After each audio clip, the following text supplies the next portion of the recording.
اگر خواهید معلومات های ستون استاتوس را با دست ننویسید، من با شما راهی آسان ترش را نشان میدهم. یعنی با استفاده روی خط هفتنده برای این اول حجره های لازمه را انتخاب میکنیم. بعد به вкладкаи данные میایم و از آنجا проверка данных را زیر میکنیم. данные проверка данных. از روزنه کشوده شده از قسم تیپ данных список را انتخاب میکنیم و در قسم источник باشد می نویسیم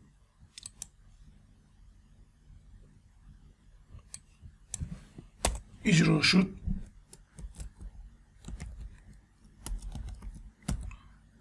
نقطه ویرگول بیکار کرده شد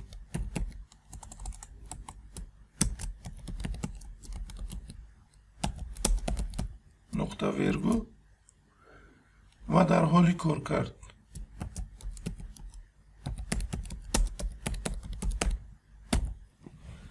و تکمچه اوکی را زیر میکنیم.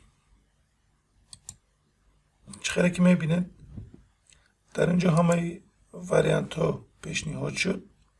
ما میتوانیم با آسانی انتخاب کنیم.